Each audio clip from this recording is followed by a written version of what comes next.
राधे राधे। हिंदू सनातन धर्म में कुंभ मेले का बहुत ज़्यादा महत्व है, जिसके लिए लाखों श्रद्धालु भारत के चुनिंदा पवित्र स्थानों में जाकर नदी में स्नान करते हैं, जिनमें से एक जगह है प्रयागराज। प्रयागराज में भव्य मेले का आयोजन होने वाला था, जिसके लिए भक्तों का तांता लगा हुआ था। और उन्हीं भक्तों के बीच एक विदेशी महिला भी थी, जो कि केवल घूमने के उद्देश्य से कुंभ मेला में सम्मिलित हुई थी। लेकिन उसे क्या पता था कि इस कुंभ मेले से उसका जीवन बदल जाएगा। महिला का नाम डायना था। वह विदेशी संस्कृति में पली बड़ी और वहीं उसने शादी करके अपना परिवार बसाया।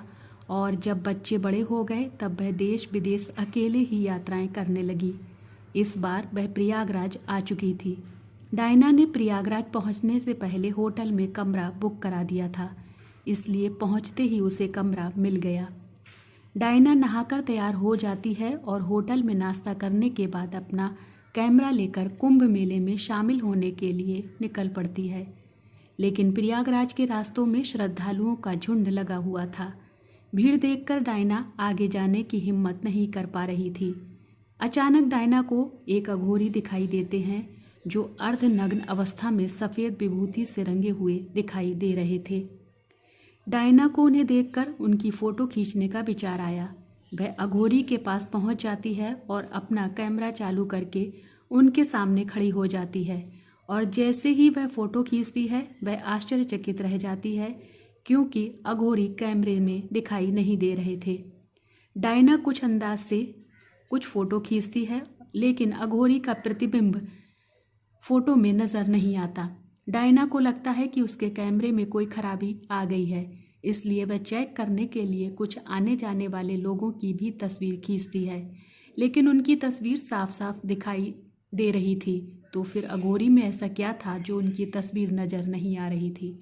डायना अघोरी के पास जाकर उनसे बात करना चाहती है, लेकिन अघोरी भक्तों की भीड़ में आगे बढ़ते चले जाते हैं। डायना भी उनका पीछा करने लगती है और धीरे धीरे आगे बढ़ती रहती है।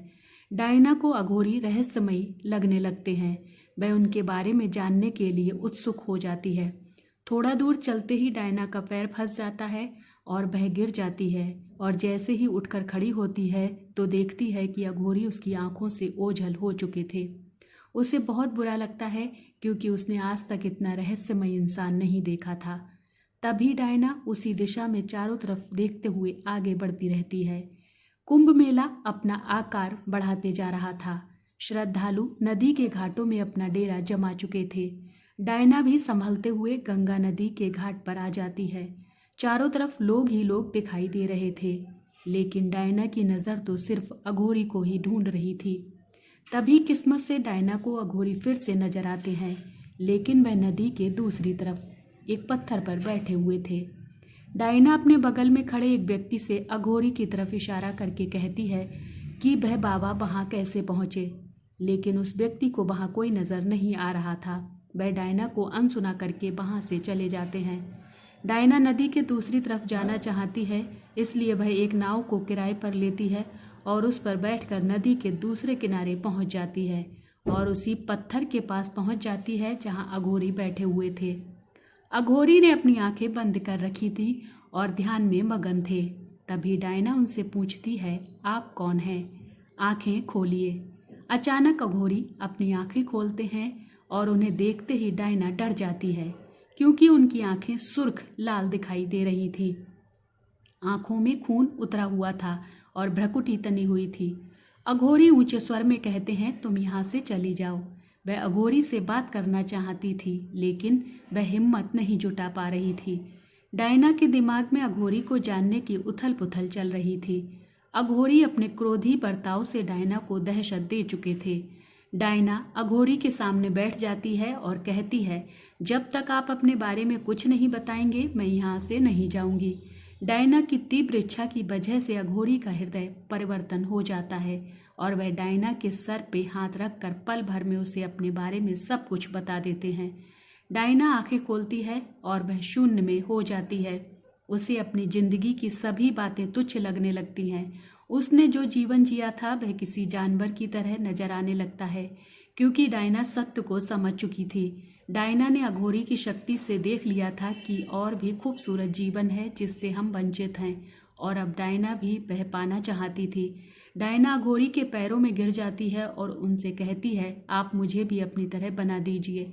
अघोरी कहते हैं, नामुमकिन। यह साधना महिलाओं के लिए नहीं है और इसमें अपने जीवन को त्याग कर सत्य के मार्ग को अपनाना पड़ता है, जिसमें सांसारिक जीवन से जुड़ी हुई विषय वस्तु से सारे रिश्ते खत्म करने होते हैं। क्या तुम इतना त्याग कर सकोगी?